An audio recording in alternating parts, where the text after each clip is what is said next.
Bentrokan terjadi saat petugas bersama Panitera Pengadilan Negeri Atambua melaksanakan eksekusi atas 2 lahan sengketa dalam perkara perdata di Halifehan, Kecamatan Kota Atambua, Kabupaten Belu, Nusa Tenggara Timur.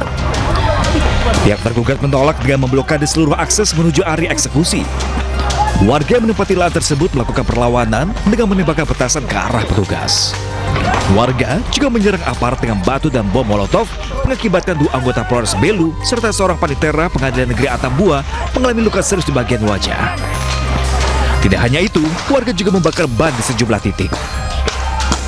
Kuasa hukum pihak tergugat menilai proses eksekusi tidak dapat dilaksanakan karena diduga terdapat perbedaan luas antara objek dalam putusan dan objek yang akan dieksekusi. Proses eksekusi 2 lahan sengketa di Kabupaten Belu resmi ditunda hingga Januari 2026.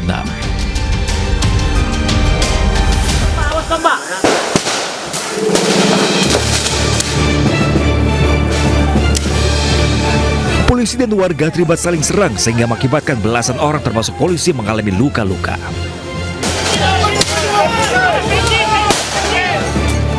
Kericuan terjadi saat ratusan personel polisi dari Polresta Toraja, Brimob, TNI dan Satpol PP hendak mengeksekusi lahan sengketa yang telah berlangsung sejak 1982. Warga berusaha menghalangi proses eksekusi dengan melempari petugas dengan batu dan petasan. Aksi tersebut dibalas petugas dengan tembakan gas air mata. Eksekusi lahan dilakukan setelah proses hukum inkrah pada tahun ini. Sayangnya, dalam perselisihan lahan tersebut, rumah adat Tongkongan Kapun yang berusia 300 tahun turut dihancurkan. Bentrokan baru mereda 2 jam kemudian setelah pihak keamanan mengerahkan kekuatan penuh dan membuka blokade jalan dengan menggunakan alat berat.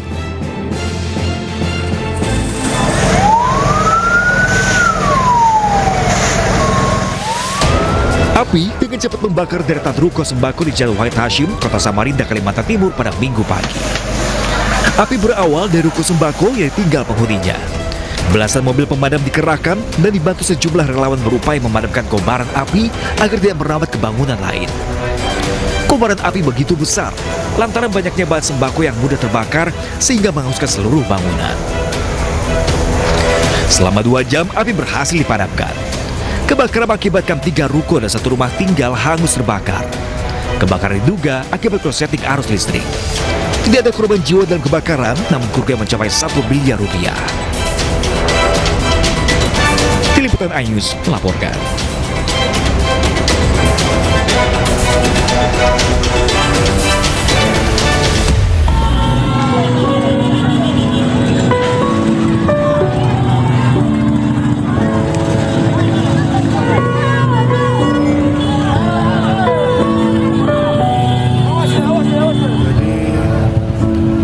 Terpaksa dibubarkan.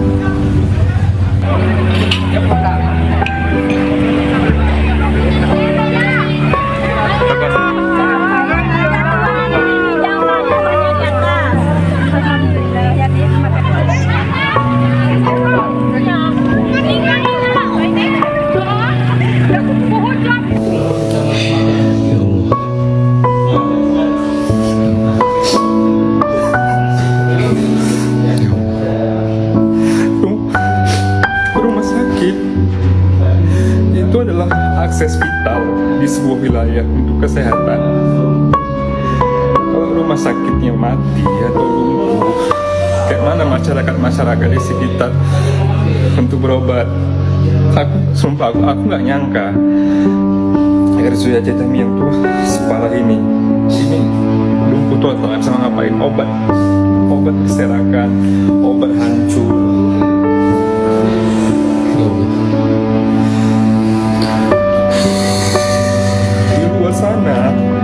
Di luar tuh banyak kali orang sakit. Kami dari Medan bawa obat ke sini.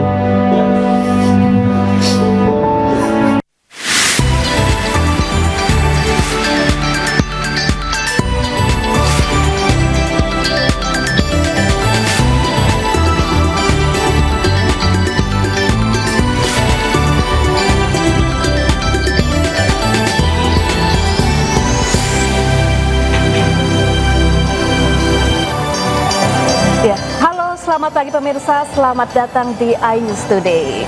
Ya pemirsa, di penghujung akhir tahun 2025 ini kita masih mengabarkan berita duka yang pasti di Provinsi Sumatera Utara, Barat dan juga Aceh pemirsa. Yang masih banyak daerah terisolasi, masih banyak warga yang belum tersentuh bantuan ya.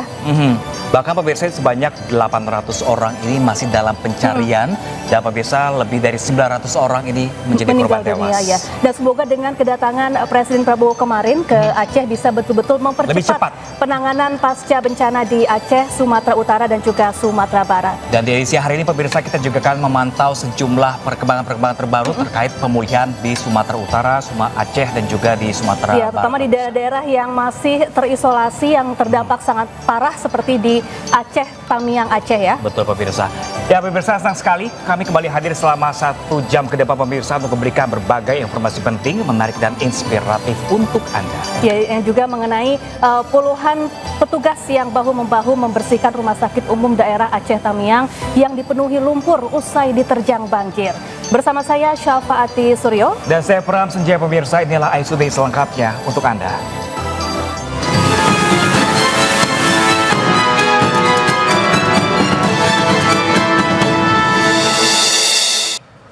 Petugas imigrasi kelas 1 Jakarta Selatan mengamankan dan mendeportasi seorang warga negara asal Tiongkok yang masuk dalam daftar pencarian orang di negaranya. Ya, sempat terjadi kejar-kejaran karena WNA asal Tiongkok itu terus berusaha kabur dari kejaran petugas.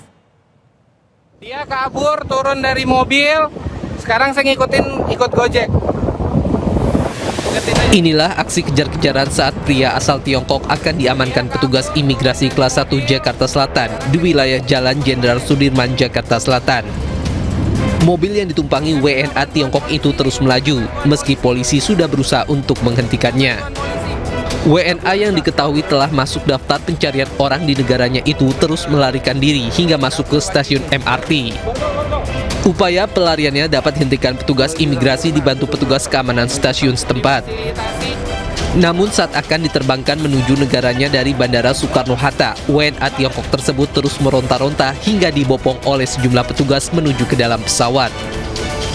Selain memiliki catatan kriminal di negaranya, WNA Tiongkok tersebut juga tidak melaporkan keberadaannya saat berada di Indonesia, sehingga masuk dalam daftar tangkal yang mencegahnya kembali masuk ke Indonesia. Dari Jakarta, Helmi Sajangbati, iNews melaporkan. Seorang residivis beraksi berulang kali mencuri di rumah kosong dan mengambil perhiasan serta uang puluhan juta rupiah di Tangerang, Banten. Ya, berdasarkan catatan kepolisian pemirsa, tersangka sudah 3 kali dipenjara dalam kasus yang sama.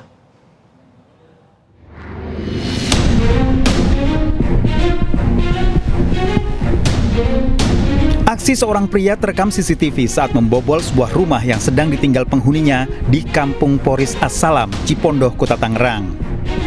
Pelaku masuk dengan cara melompat pagar dan merusak teralis.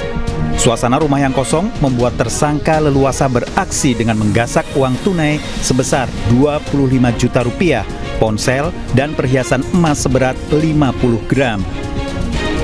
Polisi memburu tersangka ke beberapa tempat dan diringkus di persimpangan Cengkareng, Jakarta Barat. Berdasarkan catatan kepolisian, tersangka sudah 3 kali dipenjara dalam kasus yang sama. Pada tahun 2017, tersangka diketahui pernah membobol rumah anggota Brimob dan menggasak sepucuk senjata api yang kemudian dijual kepada penadah. Kepada polisi, tersangka mengaku mencuri untuk modal berdagang narkoba jenis sabu. Untuk kepentingan penyelidikan, polisi menyita 2 unit sepeda motor dan perhiasan emas hasil curian sebagai barang bukti. Tersangka kini ditahan di Polda Metro Jaya.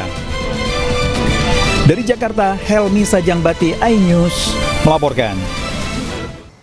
Pemirsa, viral di media sosial, seorang driver ojek online meminta pengawalan polisi saat hendak mengantarkan pesanan. Ya, ini alasan meminta diantar pemirsa karena lokasi yang dilewati sepi dan minim dari penerangan.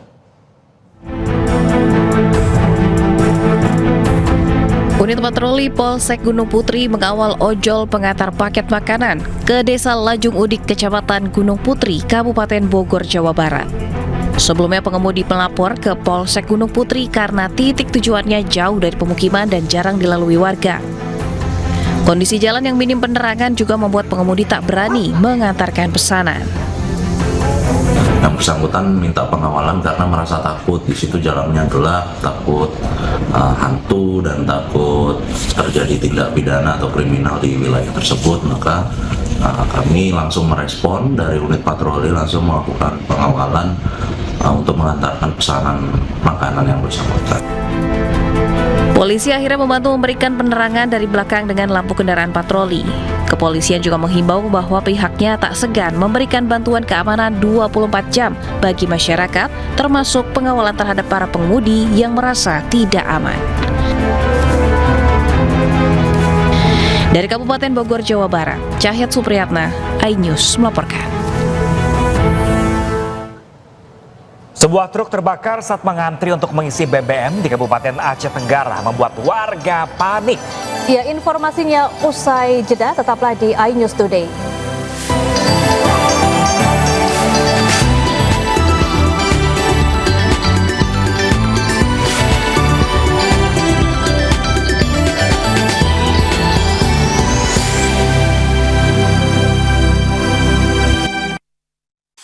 Untuk keluarga, aku selalu